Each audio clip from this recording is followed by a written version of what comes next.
lengkap dalam dialog. Tuas rem darurat telah ditarik oleh Gubernur DKI Jakarta. Langkah ini diambil merespon tingginya penyebaran COVID-19 di ibu kota yang dibarengi dengan meningkatnya kapasitas okupansi rumah sakit rujukan pemerintah. Masyarakat merespon beragam keputusan ini, banyak yang setuju namun banyak pula yang mengkritisi efektivitas kebijakan PSBB yang diambil Pemprov DKI. PSBB total dikhawatirkan menimbulkan gejolak ekonomi dari gelombang pengangguran hingga PHK. Menakar beban ekonomi PSBB DKI akan kami bahas dengan narasumber malam hari ini. Langsung saja saya akan sapa. Yang pertama ada Muhammad Taufik, Wakil Ketua DPRD DKI Jakarta. Selamat malam Pak Taufik. Selamat malam, Assalamualaikum. Waalaikumsalam. Dan juga ada Rosan Roslani, Ketua Umum Kadin. Pak Rosan, selamat malam. Selamat malam, Assalamualaikum. Waalaikumsalam. Dan Pak Faisal Basri, Ekonom Senior. Pak Faisal, apa kabar? Selamat malam. Alhamdulillah, selamat malam. Ya, dan beban ekonomi COVID-19 dengan diterapkannya kembali PSBB total di DKI Jakarta akan kami bahas dengan narasumber kami. Usai jeda berikut, tetap bersama kami di CNN Indonesia Prime News.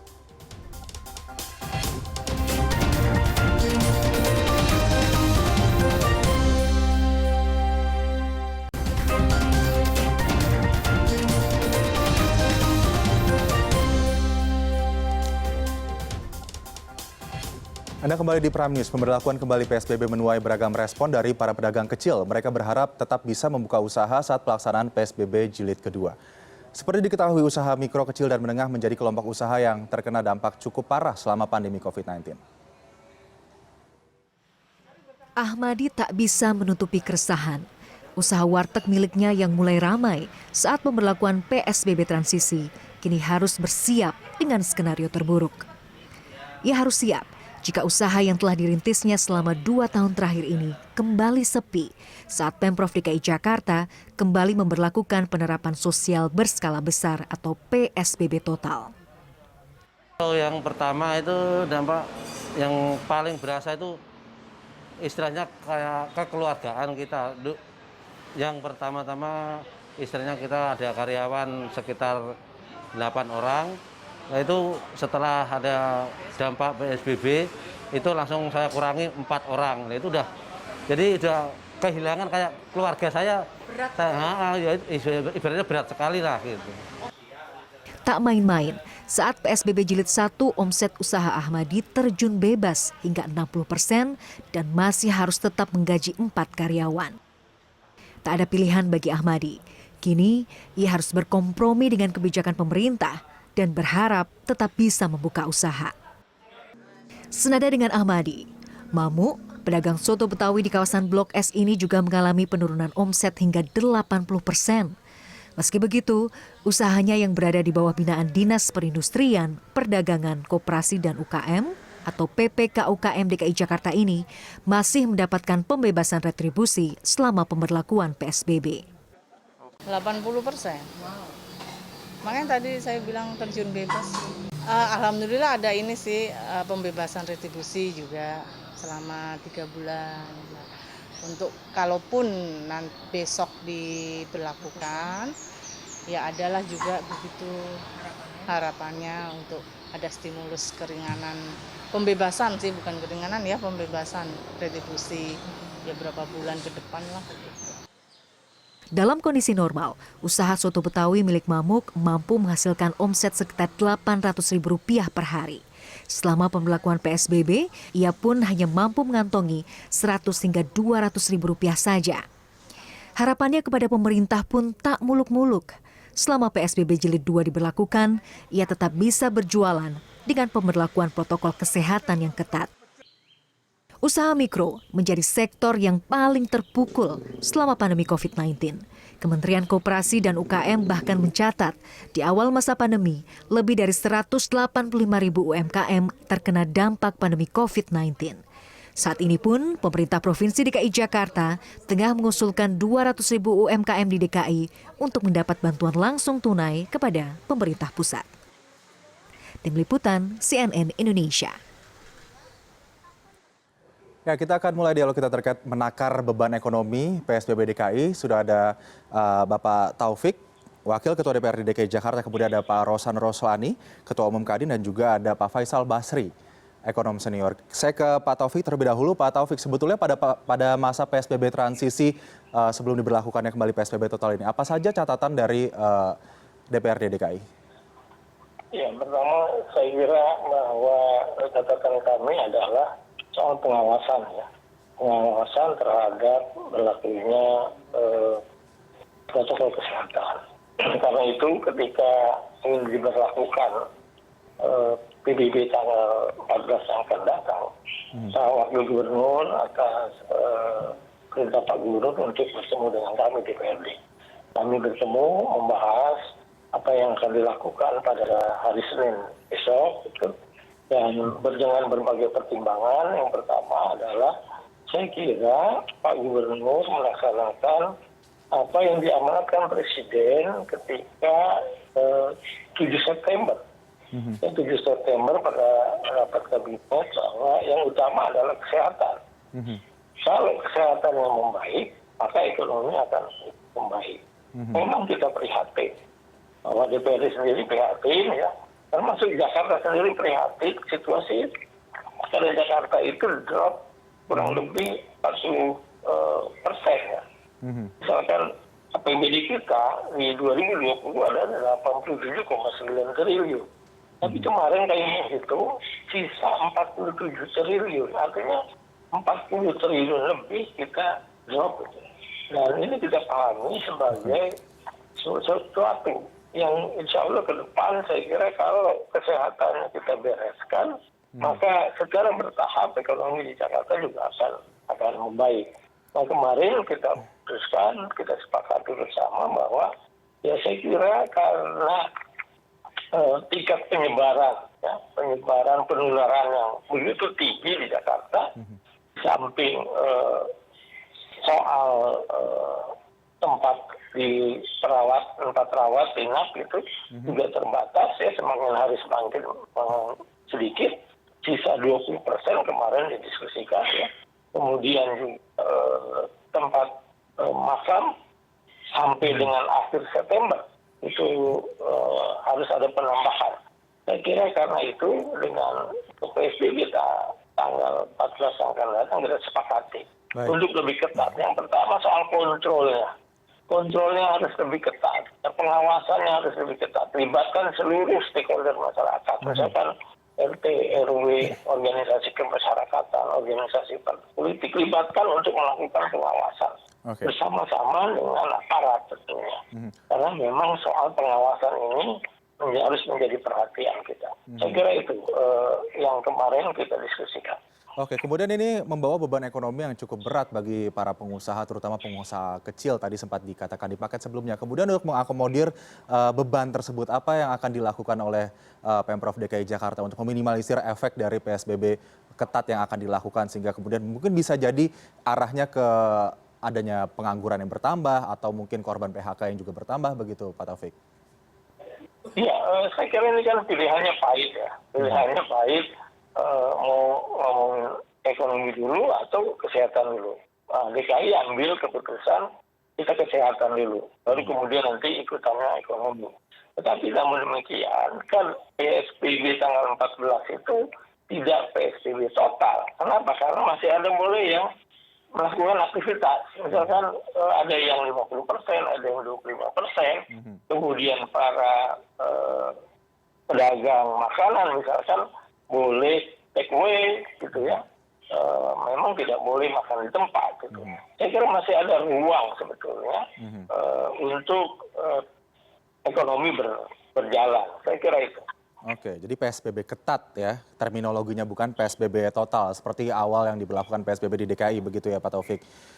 Iya. Ya, saya selanjutnya saya ke Pak Rosan. Pak Rosan, ini Kadin sendiri melihat sekarang PSBB ketat yang diberlakukan, ini sudah sesuaikah dengan yang diinginkan? Karena kita tahu tadi dikatakan harus kesehatan atau ekonomi dulu, tapi kesehatan atau ekonomi tidak bisa berjalan tanpa masyarakat yang sehat. Ini tanggapan Anda dengan PSBB ketat yang akan diberlakukan esok bagaimana? Ya, tentunya kami ya sebagai dunia usaha, warga negara yang baik, kalau sudah diputuskan kita jalankan ya. Dan ya dengan adanya PSBB ini kan bukan total pengetatan dan juga untuk mengingatkan kita untuk lebih disiplin lagi. Ya, dampaknya ya pasti ada ya, terutama terhadap ya ultramikro tadi UMKM karena mereka yang yang nggak bisa makan di tempat dan juga dibatasi maksimum 5 orang, ya pasti ada kontraksi di beberapa bidang. Karena tadinya memang momennya itu month to month itu udah bulan ke bulan sudah meningkat sebetulnya. Kalau dari segi retail, penjualan mobil dan yang lain-lainnya sebenarnya sudah meningkat. Ya tentunya dengan adanya PSBB pengetatan ini akan ada perlambatan sedikit lah kalau menurut kami. Karena ini juga untuk kantor kan masih diperbolehkan walaupun sekarang misalnya diturunin dari yang 50% menjadi 25% untuk lebih banyak work from home.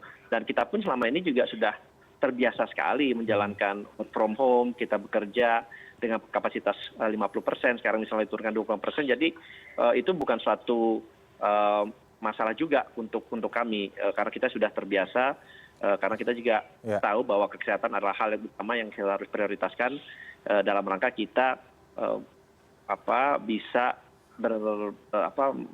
kesehatan ini supaya menjadi lebih baik. Karena kita lihat kan penyebaran juga sudah lebih dari 1.000 ya di Jakarta. Jadi menurut kami ya ini sudah memang langkah-langkah yang harus kita ambil. Dan ke ekonomi ya pemerintah kan juga sudah harapannya supaya stimulus terutama yang berhubungan dengan ultramikro yang 2,4 juta per orang untuk hampir 9 sampai 15 juta orang itu segera lebih dipercepat lagi. Kemudian stimulus-stimulus lain yang memang masyarakat sekarang juga sedang ya. berjalan seperti pemberian melalui BPJS tenaga kerja yang di bawah 5 juta juga sekarang kan sudah berjalan lebih dipercepat lagi sehingga tekanan perekonomian yang berlangsung pada saat ini bisa agak agak berkurang lah dengan adanya stimulus pemerintah yang memang sudah dianggarkan, tapi memang sekarang harus lebih dipercepat lagi aja implementasinya. Ya Pak Rosan, kalau kita melihat angka indikator pertumbuhan ekonomi kita yang cenderung akan terkontraksi pada kuartal 3 dan juga angka inflasi kita, deflasi pada bulan lalu 2 bulan berturut-turut, sebetulnya saat ini kondisi dunia usaha di masa periode PSBB transisi dan PSBB ketat ini sebetulnya bagaimana keadaannya? Environment-nya atau ekosistemnya sekarang bagaimana? Ya memang tadi sempat saya singgung sendiri, memang secara bulan ke bulan sudah agak membaik ya. Tadinya sejak mulai Juni, Juli sudah mulai membaik. Tetapi memang dibandingin year on year memang masih jauh sekali. Dan kita pun sekarang kalau kita ambil secara average saja di dunia usaha ini operasionalnya mungkin antara sekitar 40 sampai 50%. Jadi memang masih belum optimal juga. Dan kita dalam hal ini juga bagaimana running secara efisien, menjaga cash flow terutama. Karena kalau kita mau dorong juga dari supply side-nya, demand-nya kan juga sedang rendah. Tadi inflasi kita juga masih sangat-sangat rendah, sehingga memang demand side-nya masih rendah. Jadi ya kita juga tidak mendorong produksi kita, supply side kita untuk dalam kapasitas yang full gitu. Jadi ya kembali lagi lebih susah mendorong demand side kan ini daripada supply side-nya. Jadi karena demand side juga berhubungan dengan masalah psikologis, masalah kenyamanan, keamanan, dan ini kan faktor ketidakpastian masih ada. Jadi ya sekarang kita bertahan dulu lah sampai mudah-mudahan ada vaksinnya. Gitu aja. Oke, 11 sektor usaha esensial masih diizinkan dengan wajib protokol kesehatan. Semoga ini bisa sedikit membantu begitu ya bagi para kalangan dunia usaha. Saya ke Pak Faisal Basri. Pak Faisal, beban ekonomi versus beban kesehatan. Sebetulnya formulasi yang sekarang dilakukan oleh Pemprov DKI ataupun Satgas COVID-19 secara general, secara umum, ini sudah tepat atau belum Pak? Yang pasti terjadi tarik ulur ya. Jadi bukan PSBB total, tapi PSBB apalah namanya Anda tahu. PSBB ketat Pak. Kebun binatang tutup ya. Taman-taman ditutup, tapi mall dibuka gitu. Saya jadi agak bingung. Harusnya kan yang outdoor yang lebih diutamakan gitu. Mall kan AC tertutup gitu. Jadi tawar-menawar yang membuat ya makin nggak jelas gitu formulanya menurut saya. Mengapa pertumbuhan kita terkontraksinya relatif ketek ya dibandingkan negara-negara lain ya karena kita tidak konsisten melaksanakan PSBB. Dan ini adalah seri dari ketidakkonsistenan itu yang menyebabkan jadi berkepanjangan. Ini yang menyakitkan kita bersama, gitu ya. Tatkala negara-negara lain sudah membuka ekonominya, telah membuka turisnya dari berbagai negara, mereka melakukan travel bubble, mereka melakukan corona corridor gitu. Kita tidak pernah diajak karena ya persepsi dunia tentang Indonesia ya jelek sekali, terburuk keempat di dunia gitu. Jadi oleh karena itu, ayo deh, saya nggak mau menambah-nambah yang lalu. Oh ya, ayo deh sekarang kita manfaatkan PSBB ini dengan kompromi, silakan.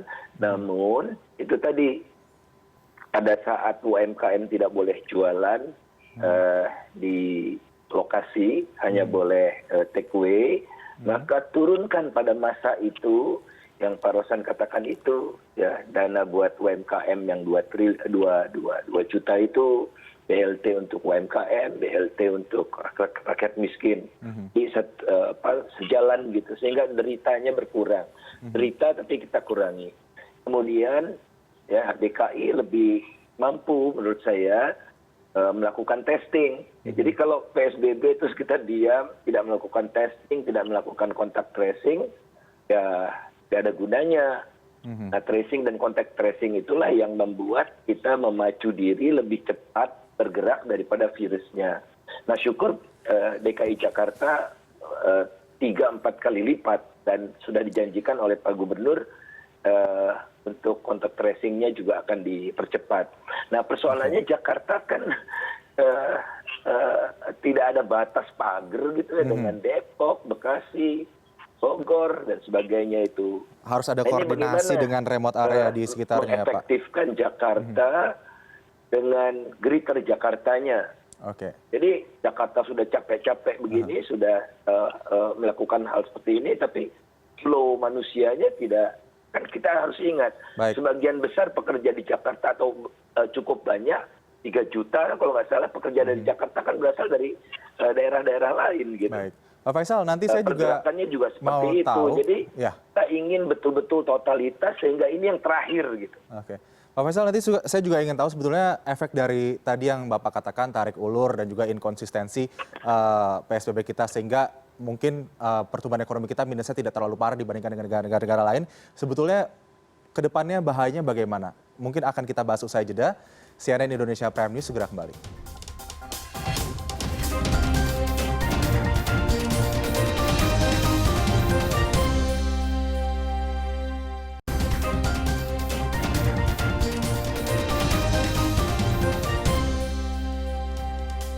Ya, Anda kembali di CNN Indonesia Prime News, kita masih membahas soal beban ekonomi PSBB DKI. Pak Faisal, bagaimana soal inkonsistensi atau tarik ulur yang tadi Bapak katakan terkait dengan PSBB ini? Apa dampak bahayanya terhadap ekonomi kita sebetulnya? Ya, recovery jadi melambat ya.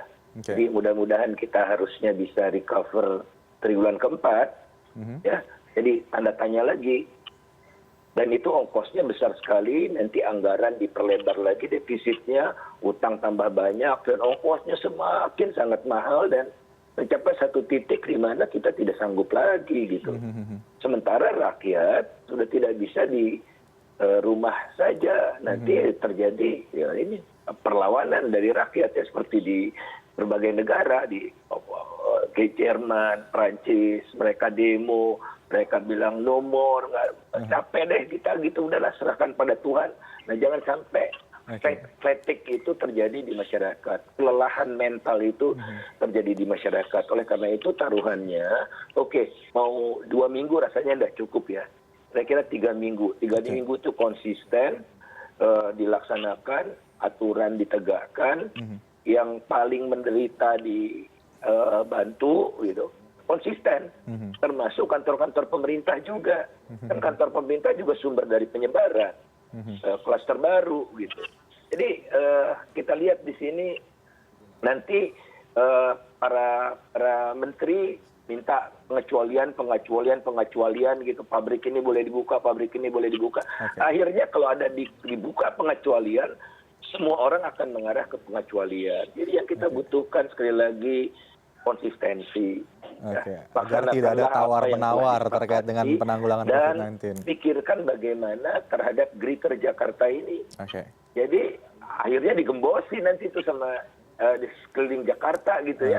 Oke. Karena ya mengerikan loh kalau kita lihat, kita datang ke Bogor, ke Sentul, ke Depok, ke Bogor, mengerikan situasinya. Baik. Mengerikan maksudnya tuh tidak ada jaga jarak, orang jarang pakai masker gitu-gitu. Waduh, ini bagaimana kalau Jakarta mengisolasi diri? Jakarta bukan pulau. Nah ini diperlukannya peran pemerintah pusat yang lebih lugas gitu untuk mengajak semua teman-teman ini, karena sekali lagi Jakarta bukan pulau. Baik, saya ke Pak Taufik mungkin ya Pak Faisal selanjutnya. Pak Taufik, ini Pak Faisal tadi menyebutkan beberapa poin seperti halnya koordinasi antara Pemprov dan juga wilayah Greater atau wilayah sekitar Jakarta, dan juga koordinasi juga Pemprov atau Pemda dengan pemerintah pusat. Sebetulnya bagaimana saat ini Anda melihat koordinasi yang sudah dilakukan? Ya, saya kira kalau kita perhatikan ya, tadi siang kan ada rapat bersama dan akhirnya diambil satu kesepakatan bahwa pemerintah pusat maupun kota periferi Jakarta akan mendukung apa yang ditempuh, apa yang diambil langkah oleh Gubernur DKI Jakarta. Saya kira ini koordinasi yang dilakukan dari siang menurut saya koordinasi yang cukup baik. Dan semestinya juga memang daerah-daerah periferi Jakarta itu harusnya bersama-sama memutuskan sesuatu berkaitan dengan penyelamatan nyawa manusia, berkaitan dengan penyelamatan atau pemutusan penyebaran COVID-19 ini gitu. Ini yang saya kira terus-menerus akan dilakukan koordinasi selama 14 hari dan mudah-mudahan Pak Faisal dengan 14 hari ini cukup kalau kita lakukan secara lebih ketat dari yang semula gitu. Saya kira itu. Pak Taufik, kalau kita melihat klaster penyebaran COVID-19 di Jakarta, klaster perkantoran ini menjadi salah satu yang tertinggi. Kita pujilah DKI dengan tracing treatment-nya yang cukup tinggi dibandingkan wilayah-wilayah lainnya di DKI. Tapi untuk kemudian pengawasan, penegasan agar klaster-klaster tersebut tidak kembali menelan korban, apa yang akan dilakukan oleh Pemprov yang disarankan DPRD? Nah, kita minta pada Pemprov untuk melibatkan seluruh lapisan masyarakat. Ya, perkantoran, melibatkan para pemilik perkantoran itu, kemudian tempat-tempat keramaian lain, melibatkan organisasi kemasyarakatan, melibatkan aparat RT RW gitu ya, sampai pada tingkat yang paling bawah itu kita mintakan pada Pemda untuk bersama-sama dengan aparat, dengan masyarakat untuk mengawasi ini. Supaya pengawasan harus lebih ketat, ya bisa enggak? Saya kira kalau tadi kita lengah, ya percuma juga PSBB apa namanya. Kalau pengawasannya tidak ada, saya kira akan lengang juga nanti masyarakat. Gitu, ya. Dan bersyukur bahwa tempat-tempat kerumunan masyarakat memang selama 14 hari ini ke depan ditutup. Tempat rekreasi, kemudian taman-taman itu ditutup, kemudian tempat olahraga juga kita tutup. Saya kira ini langkah yang harus kita tegakkan secara bersama-sama agar segera selesai gitu. Kalau enggak ya nggak selesai. Akibatnya apa? Ya ekonominya akan terpuruk terus gitu. Saya kira ini, dan soal keprihatinan menurut saya Jakarta sendiri prihatin kalau melihat kondisi sekarang ya, dari perubahan pendapatan Jakarta yang menurun drastis. Oke. Dan ini pasti akan berpengaruh juga terhadap iklim investasi. Untuk kemudian membangkitkan kembali kepercayaan diri investor begitu terhadap pasar modal di DKI Jakarta, apa yang akan dilakukan sebetulnya? Ya, kita menyarankan pada Pak Gubernur, pertama kita harus memberikan insentif pada pengusaha agar dia tidak melakukan PHK. Dengan apa? Misalnya berikan relaksasi saja gitu ya. Kemudian sekarang dipermudah segala sesuatu ini yang berhubungan dengan pemerintahan, dengan perizinan dan segala macam, itu yang kita sampaikan pada pemerintah daerah. Oke, jadi dilakukan langkah-langkah tersebut terutama tadi Anda katakan supaya tidak melakukan PHK ya. Semoga ini bisa didengar oleh para pengusaha. Pak Rosan ini sebetulnya sempat ada juga penarikan atau aksi lepas saham oleh para investor asing pada saat perdagangan IHSG hari Kamis kemarin. Sebetulnya yang terjadi di pasar modal itu bagaimana realitanya dan saat ini stimulus-stimulus yang sudah digelontorkan oleh pemerintah, apakah tadi sudah efektif untuk kemudian meminimalisir agar tidak terjadi pemutusan hubungan kerja atau PHK? Sudah dirasakan belum di dunia usaha? Oke, ya kalau di pasar modal sih naik turun itu satu hal yang biasa ya. Yang penting kan fundamental dari perusahaan itu baik karena ya mereka di pasar modal ada berita mereka jual, ntar ada berita positif lagi mereka beli. Jadi menurut saya itu tidak perlu terlalu dikhawatirkan. Nah, yang penting justru adalah bagaimana kebijakan-kebijakan pemerintah ini yang sudah dianggarkan itu bisa turun secara cepat. Karena kalau kita lihat dari total 695 triliun lebih ini yang baru diturunkan itu kurang lebih mungkin sekarang kurang lebih di 33%, 33% lebih sedikit. Nah, oleh sebab itu dan itu pun kalau kita lihat memang hampir 50% lebih ada di bantuan sosial atau bansos. Nah, kita melihatnya ini karena kembali lagi ada PSBB kedua ini ya, ini perlu yang tadi saya sampaikan dan juga Pak Faisal Basri sampaikan, ini perlu didorong lebih cepat lagi nih yang karena di kuartal ketiga ya kita boleh dipastikan kan memang akan kontraksi minus lagi. Ya menurut kami ya ini mesti jangan sampai rakyat kelaparan lah istilahnya. Nah, rakyat jangan sampai kelaparan, makanya oleh sebab itu konsentrasi dari implementasi yang berhubungan dengan bantuan sosial, BLT, kartu prakerja, kemudian bantuan melalui ultramikro itu juga benar-benar harus segera direalisasikan karena memang dengan adanya ini akan membuat kontraksi kita mungkin akan lebih dalam lagi dan proses pemulihan akan memakan waktu lebih lama ya. Dan kalau memang masalah kesehatan itu terus ada ya ini akan menjadi suatu hal yang berkelanjutan. Jadi istilahnya mungkin ini di suatu shock terapi dulu mungkin untuk supaya kita kembali disiplin dan kedisiplinan ini juga terus terjaga ke depannya. Kalau enggak ya problemnya masalah kesehatan ini belum bisa tertanggulangi dengan baik ya problem di perekonomian akan terus berjalan seperti itu. Oke, ada 11 sektor usaha esensial seperti kesehatan, bahan pangan, energi, kemudian komunikasi, teknologi, keuangan, perbankan, logistik, hotel, konstruksi, industri strategis, pelayanan dasar, kebutuhan sehari-hari yang masih diperbolehkan untuk dibuka dengan protokol kesehatan yang ketat. Sebetulnya yang akan paling terdampak jika PSBB ketat ini diberlakukan, sektor industri mana, Pak Rosan? Ya, yang udah pasti ya sektor yang berhubungan dengan perhotelan dan juga restoran yang pasti akan terdampak terlebih dahulu ya. Dan sektor-sektor lain kan tidak terkonsentrasi di Jakarta walaupun kontribusi terhadap Indonesia paling tinggi Jakarta, tapi pabrik-pabrik kan juga nggak di Jakarta.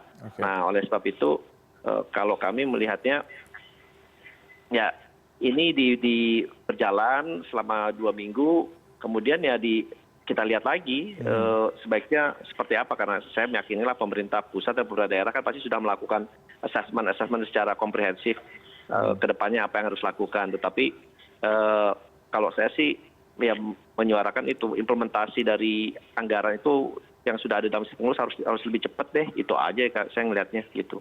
Oke, jadi perhotelan dan juga pariwisata. Saya akan ke Pak Faisal. Pak Faisal, sebetulnya bagaimana pemerintah bisa memastikan agar tadi yang seperti dikatakan oleh Pak Rosan, agar masyarakat tidak kelaparan begitu? Apakah stimulus-stimulus yang ada ini sudah cukup bisa kemudian memenuhi kebutuhan masyarakat akan kehidupan yang layak di tengah pandemi, sekaligus juga kemudian mengakomodir bagaimana dunia usaha bisa tetap survive? Mungkin dibahas nanti Pak Faisal usai jeda. CNN Indonesia Prime News segera kembali.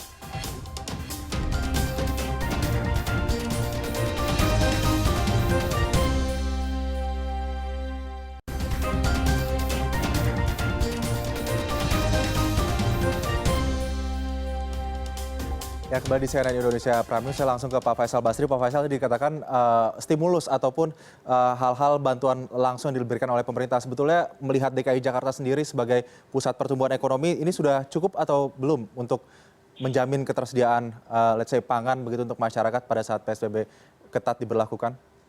Kalau ketersediaan pangan, saya rasa alhamdulillah kita bagus ya. Tinggal daya belinya. Nah, oleh karena itu pastikan kembali dan berharap siapapun memperoleh cash, bukan sembako gitu ya. Supaya lebih cepat. Kalau sembako nanti ada panitia pengadaan lagi, ada packaging lagi, ada transportasi lagi, dan direktur Indef aja bisa dapat gitu kan, keterlaluan gitu ya. Jadi pastikan tentu saja direktur Indef tidak menerima tapi diserahkan kepada yang lain. Ini menunjukkan betapa lemahnya kalau paket-paket ini yang dapat ke masyarakat juga full lah gitu. Kalau paket sembako ini 20-25% itu hilang, tidak dinikmati oleh masyarakat. Nah, kemudian kedua, lebih baik menurut saya kita berjaga-jaga. Ada keanehan saya lihat di RAPBN 2021 gitu ya. Pengeluaran untuk infrastruktur cuma naik tajam sekali dari 281 triliun gitu menjadi 400-an triliun. Sementara anggaran untuk kesehatan naik, fungsi kesehatan naik. Nah, kalau kita khawatir nggak punya uang untuk rakyat kecil, untuk infrastruktur 400 triliun kita punya gitu. Jadi masalahnya adalah keinginan serius kita kok. Jadi tinggal politik anggarannya saja, alokasinya tinggal di area alokasikan. Saya rasa ada. Tinggal sekali lagi komitmen kita sejauh mana untuk betul-betul menjaga agar jangan sampai kondisi keotik itu. Saya rasa sungguh ya masyarakat ini sudah sangat lelah dengan jangan lagi menciptakan ketidakpastian yang membuat mereka kehilangan asa. Oke, dengan diberlakukannya PSBB ketat ini, kemudian apakah ini sebagai bentuk salah satu ketidakpastian juga yang diterima oleh masyarakat menurut Bapak Faisal? Ya, semakin tidak pasti kan. Oleh karena itu, heran kalau konsumsi masyarakatnya, jadi misalnya sekarang rakyat dikasih uang ya, jadi yang gajinya di bawah 5 juta itu kan dikasih uang tuh, BLT untuk pekerja itu. Nah, tujuan pemerintah kan untuk dibelanjakan. Saya khawatir mereka tidak membelanjakan karena ini kan nggak selamanya saya dapat, saya tabung lagi karena saya makin nggak jelas nih sampai kapan begitu. Jadi tidak efektif lagi gitu. Sekali lagi, berikanlah kepastian, tunjukkan roadmap yang jelas tentang penanganan COVID ini. Berapa? Masa coba bayangkan ya, India kapasitas testingnya itu 1 juta per hari, Indonesia cuma 30.000. Kemana aja ini? Masa kita kalah dengan Ethiopia, Senegal, Madagaskar, Pantai Gading, Afghanistan gitu? Nggak ada alasan menurut saya, tidak ada alasan. Jadi ayo kita berlomba lebih cepat larinya dengan virus ini. Jadi oke, kita siapkan, nanti kan meningkat nih active cases. Rumah sakit ditambah, macam-macam ditambah ya. Ini kan jangan seperti Erlangga Hartarto mengatakan, wah kita ada semua. Apa ini manusia seperti ini ngomong? Seolah-olah dia di surga. Semuanya itu ada di Indonesia. Padahal tidak ada. Tanya aja Pak Taufik, apa itu kapasitas rumah sakit itu udah banyak yang tempat tidurnya. Siapkan gitu ya. Karena nanti kasusnya akan naik, tapi setelah naik mencapai puncak, itu otomatis akan turun. Nah, tatkala turun, aktivitas ekonomi itu tidak perlu diperintah, dia otomatis akan recover cepat loh recovernya. Karena apa? Karena tidak terjadi kerusakan fasilitas produksi karena gempa, karena tsunami, kan tidak. Jadi semua ini udah siap, tinggal kesehatannya jalan, ekonomi jalan. Jadi sungguh-sungguhlah. Jangan 30.000 gitu. Oke, roadmap Kalau yang 30.000 sampai akhir 2021 kita baru selesai. Oke, saya ke mungkin Pak Taufik saja. Pak Taufik, kalau beban yang dialami Jakarta sendiri dengan adanya PSBB ketat yang akan dilakukan, sebetulnya proyeksi atau penakaran dari DPRD, khususnya mungkin di bidang ekonomi ya, bagaimana sejauh ini Pak Taufik? Iya, kalau tadi beban menurut saya cukup berat gitu. Tadi kan saya sampaikan bahwa income kita sampai 7 triliun dari yang harusnya APBD-nya 80,9 triliun. Ini cukup berat, tetapi ini pilihan pahit. Kita berpikirnya adalah soal penyelesaian kesehatan dulu. Kemudian dalam itu kata kawan-kawan bahwa ekonomi akan ikut ketika ini kan penyebab turunnya ekonomi karena kesehatannya. Jadi kesehatannya dulu dibereskan, gitu. Baru nanti ekonomi akan ikut. Terus soal prihatin, DKI sendiri prihatin lihat kondisi seperti ini. Tapi sudah ada roadmap yang... Saya kira dan saya setuju bahwa UMKM yang 200.000 di DKI Jakarta harus ada penanganan secara lain. Dan UMKM kan saya kira tidak perlu dikasih sembako. Mungkin yang lebih bagus kita kasih permodalan ya. Dan mudah-mudahan saya kira ke depan ya kita akan siapkan itu. Saya kira itu. Tapi untuk kemudian bisa memenuhi kapasitas tes yang diberikan atau disyaratkan oleh WHO, apa kemudian roadmap jelasnya untuk penanganan kesehatan dengan kemudiannya ditekan atau ditarik rem darurat ini? Nah, kalau DKI kan saya kira jauh lebih terbuka ya soal ini. Kita sudah melebihi apa yang disyaratkan WHO, gitu, baik testing maupun tracing-nya ya. Dan DKI itu kan memang melakukan tracing di kelompok-kelompok masyarakat sehingga angkanya naik. Kenapa? Karena target kita ingin menstop penyebaran, bukan mau menurunkan angka gitu. Ini kita berbeda nih. Kalau mau sekedar menurunkan angka nggak usah ngapa-ngapain, ya turun. Tapi yang paling penting adalah menstop penyebaran. Ini yang dilakukan oleh DKI sehingga orang ya memang agak kaget-kaget ketika angka DKI naik gitu ya. Dan perlu dipahami juga bahwa kenaikan angka yang terpapar dengan kita penyediaan tempat-tempat tidur, tempat-tempat berobat itu nggak seimbang nantinya gitu. Kan sekarang udah dibuat penyediaan tempat kan perlu waktu. Saya kira yang paling penting adalah pencegahan dari penularan itu. Oke. Baik, Pak Rosan. Saya ke Pak Rosan saja. Pak Rosan, sebetulnya apa saran Anda untuk strategi bagi para pengusaha atau bagi dunia usaha agar kemudian bisa meminimalisir dampak-dampak atau beban-beban yang didapatkan akibat adanya PSBB ketat ini? Apa yang harus dilakukan? Ya, kalau dari dunia usaha sih yang pasti yang dilakukan adalah menjaga cash flow, menjaga likuiditas. Karena kalau cash flow-nya likuiditasnya berhenti, ya perusahaannya berhenti juga, ya kan? Nah, oleh sebab itu harapannya tentunya restrukturisasi itu dipercepat juga dan satu lagi modal kerja untuk UMKM dan dunia usaha ini, terutama dunia usaha ini belum ada gitu dan belum berjalan sama sekali ya untuk dunia usaha sampai saat ini. Jadi itu memang menambah beban tersendiri.